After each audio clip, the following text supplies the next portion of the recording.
새 부대가 됩시다. 이런 제목으로, 민수기 11장 10절에서 23절 말씀, 우리 함께 살펴보겠습니다. 지난 주보에 실었던 저의 칼럼에서 새 포도주는 새 부대에 담아야 한다, 하는 내용의 글을 썼습니다. 어, 음, 막 담아서 이렇게 발효가 왕성하게 일어나고 있는 새 술은 험부대에 담으면 어떻게 되나요? 이 왕성하게 발효하는 쇠수를 험부대에 담으면, 그 부대가 견디지 못하고, 그 발효력을 견디지 못하고 터져버리겠죠. 그렇지 않습니까? 그렇게 하면, 그 새수를, 맛있는 새수를 먹기 위해 담았는데, 그 발효 과정을, 예상하지 못하고, 험가죽 부대에다가 그 정성을 들여 보관한 새수를 보관한다면 그 가죽 부대가 결국은 참 터져서 새술도 못 먹게 되고 그 수고가 모두 헛수고가 되는 것입니다. 그렇기 때문에 새술을 험부대가 아니라 이 발효력이 왕성한 이 새술은 새 부대에 담아야 한다 하는 것이죠. 우리가 예수님이라 하는 이 새술을 우리 삶이라는 가죽 부대에 무시려 한다면 우리 삶이 새 가죽 부대와 같이 새로워져야 된다 하는 말입니다. 그래서 적극적으로 생각을 새롭게 하고 또 말을 새롭게 하고 이 습관도 새롭게 하면서 우리의 모든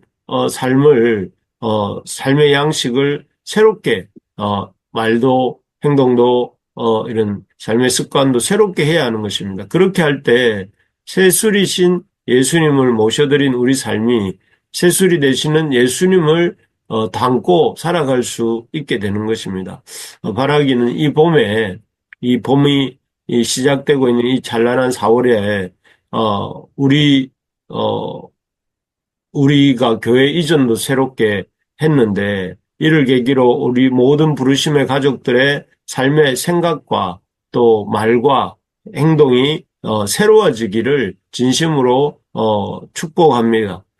반면에 이 세수를 또 새 부대에 담아야 한다는 말도 맞지만 또 이 새 부대가 될 때에 새술도 담을 수 있다 하는 내용도 썼습니다. 앞에서는 새 술을 새 부대에 담아야 한댔다면, 지금 하고 있는 말은 새 부대가 될 때에 새 술도 담을 수 있다. 부대라는 관점에서 보면 그렇다는 것입니다.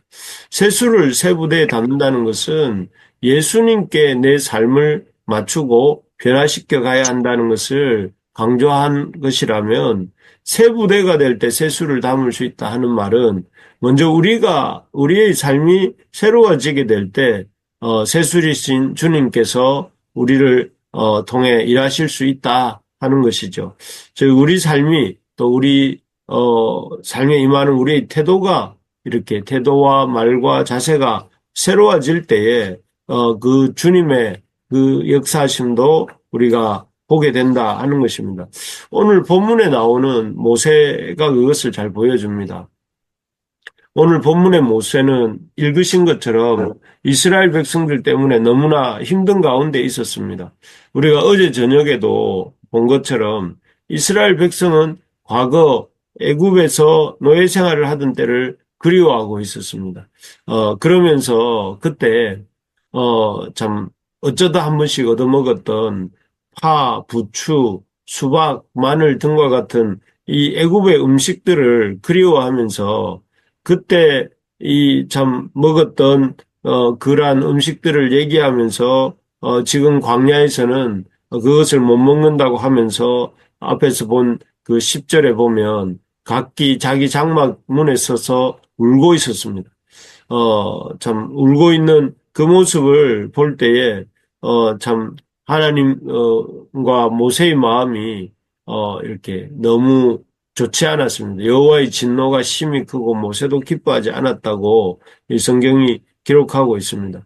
어제도 말씀드렸지만 이러한 이스라엘 백성들의 행동은 참으로 어리석고 철이 없는 행동이 아닐 수 없습니다. 왜냐하면 그때에 이 애굽에 있을 때에 그들이 그런 파, 마늘, 부추, 뭐 이런 것들을 그들이 공짜로 먹은 것이 값없이 먹은 것이 아닙니다. 그리고 지금 이 광야에서 그들이 먹고 있는 만나도 그렇게 형편없는 음식이 아니라 하나님께서 선물로 주신 너무나 놀랍고 또 너무나 특별한 음식이었기 때문입니다.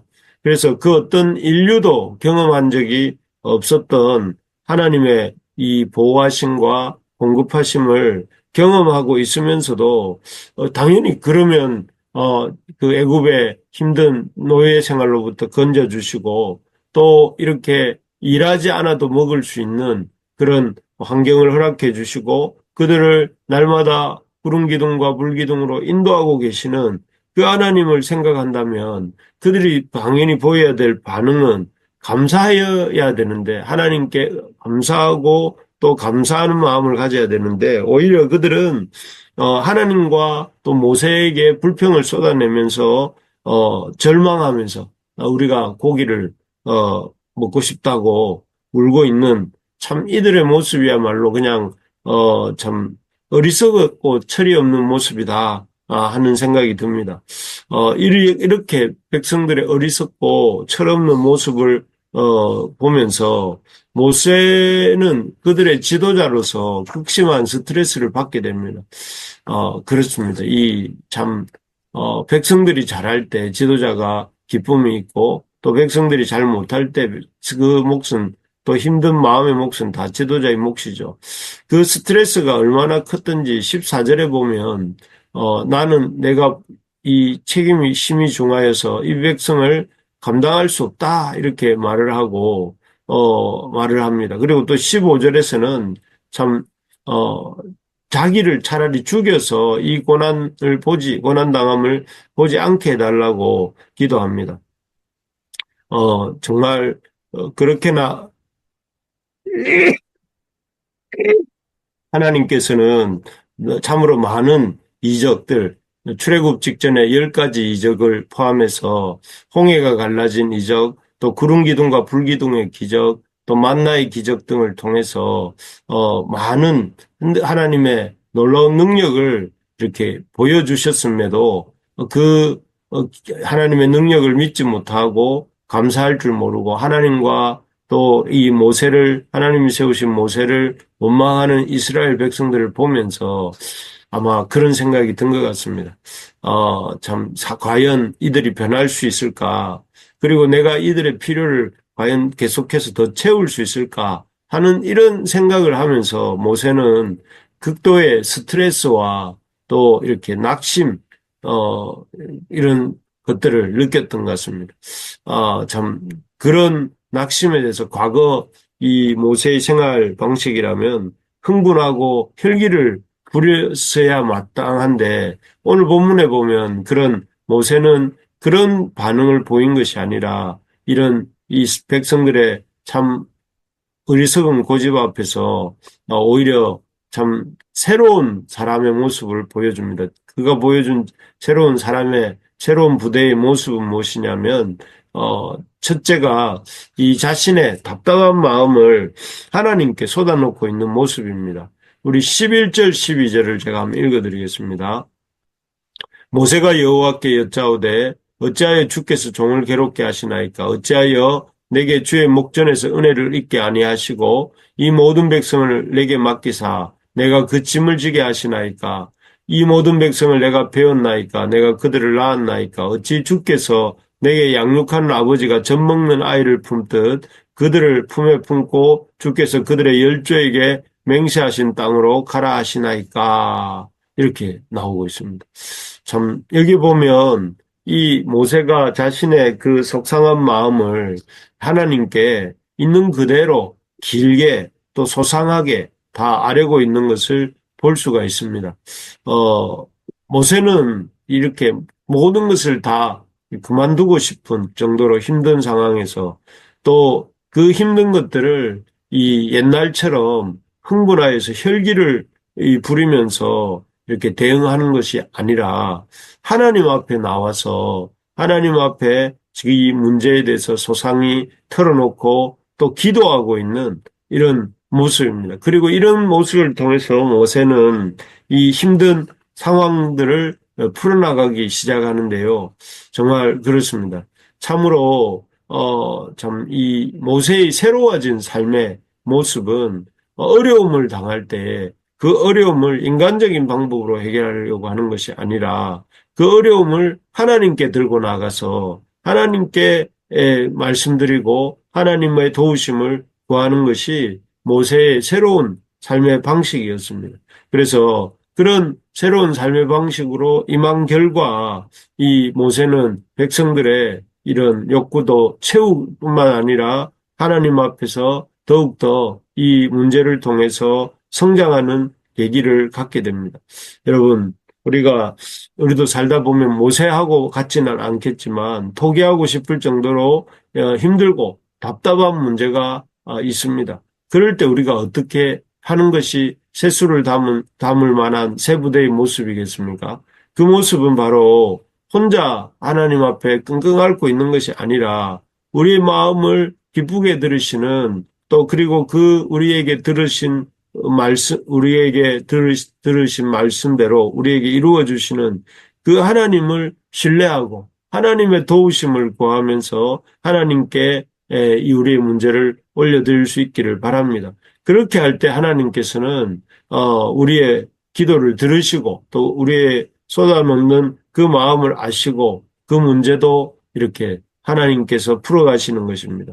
바라기는 우리 교회의 모든 지체들이 기도하는 일을 즐거워하는 기도하는 일을 통해 하나님을 참 삶 속에 모시는 그런 우리 지체들이 다 되시기를 주님의 이름으로 축복합니다. 두 번째로 아멘. 보면 이 모세가 백성으로 인해서 답답하고 낙심되는 상황임에도 그가 취했던 행동은 첫 번째는 그의 있는 마음을 답답한 마음을 있는 그대로 하나님께 쏟아 놓았다면 둘째로는 이 하나님의 권능에 대해서 신뢰하는 모습입니다. 모세의 기도를 들으신 하나님께서 모세와 함께 있는 백성들 가운데 먼저는 70명의 장로들을 세우게 하십니다. 그래서 그 70명의 장로들을 세우시고 또 기름을 부을 때에 하나님의 영이 그 가운데 임했습니다. 그리고 그 다음에 하신 일은 백성에게 이 고기를 달라고 하는 이 백성에게 한 달 동안 질리도록 많은 고기를 먹이시겠다고 하십니다.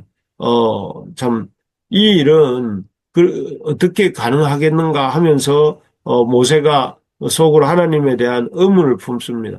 어떻게 60만, 나이가 이 20세가 넘는 장정만 60만이 넘는 이 무리들에게 무려 하루 이틀도 아닌 30일 동안 어떻게 고기를 먹이신단 말인가 하면서 모세가 의문을 품고 있을 때에 하나님께서는 그 모세의 참 염려와 또 믿음 없음에 또 불구하고 놀랍게 우리가 아는 것처럼 70일간의 한 달간의 이런 고기를 주시는 만나와 메추라기를 먹이시는 그런 하나님의 역사가 일어나게 됩니다. 그리고 그런 하나님의 권능을 경험하게 되는 것이죠. 참 그렇습니다. 하나님은 참으로 놀라운 권능을 가지신 하나님이십니다. 그래서 광야에 이스라엘을 바다를 통과해 애굽을 나오게 하시고 또 그 아무 길도 없는 하루 아침이면 모든 길이 사라지고 또 없어지는 그런 광야에서도 또 길을 내시고 또 광야에서도 그 농사 지을 수 없는 그 광야에서도 이스라엘 백성을 먹이시고 또 배부르게 하시는 그런 하나님이시다 하는 것입니다. 그래서 그 하나님의 손이 짧지 않다는 것을 이 모세가 기도하는 가운데 붙잡았고 그것을 통해 그것을 신뢰함으로 그가 그에게 주어진 삶을 계속해서 살아갈 수 있었던 것입니다. 우리에게 이런 하나님의 놀라운 권능을 믿는 우리 부르심의 가족들이 되시기를 주님의 이름으로 축복합니다. 그래서 하나님을 믿는 것이 그저 참 지식적인 믿음이 아니라 하나님이 크시고 놀라우신 하나님이심을 믿고 우리의 삶 속에서 그 하나님을 의지하고 살아가는 그래서 하나님의 능력을 경험하는 저와 우리 모든 부르심의 가족들 되시기를 주님의 이름으로 축복합니다. 아멘. 아멘. 어,